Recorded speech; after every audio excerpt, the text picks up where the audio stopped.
నిర్మల్ జిల్లా భైంసాలో పోలీసులు cotton search నిర్వహించారు. ఎలాంటి అనుమతి పత్రాలు లేని వాహనాలు సీజ్ చేశారు.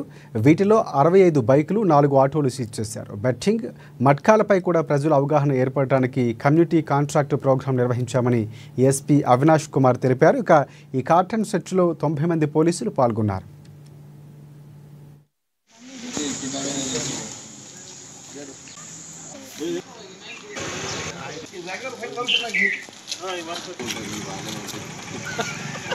అంబాజీ నగర్లో కమ్యూనిటీ కాంటాక్ట్ ప్రోగ్రామ్ ఆర్గనైజ్ చేయడం జరిగింది.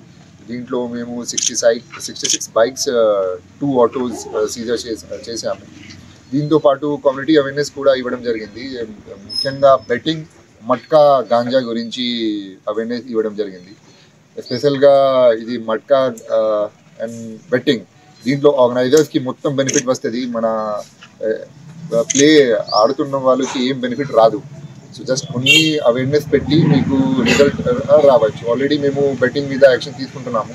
మట్కా మీద కూడా నిన్న ఒక సీజర్ జరిగింది. ఈరోజు దాని మీద కూడా ఎఫ్ఐఆర్ చేస్తున్నాము. దీంతోపాటు ఇప్పుడు వేడి ఎక్కువ ఉంది. సో కొంచెం ప్రికాషన్ పెడితే మాకు రిజల్ట్ అంటే మన వాళ్ళు సేవ్ జరగవచ్చు. ప్లస్ ఇప్పుడు ఆఫ్టర్నూన్ సమయంలో చాలా దొంగవాడు అంటే అటాక్ చేస్తున్నారు. సో కొన్ని బయట వెళ్ళినప్పుడు ఇంటికి గోల్డ్, క్యాష్ పెట్టకండి. లాకర్లో క్యాష్ పెట్టాలి, బ్యాంక్ అకౌంట్లో క్యాష్ పెట్టాలి, లాకర్లో జ్యువెలరీ పెట్టాలి. కొంచెం అవేర్నెస్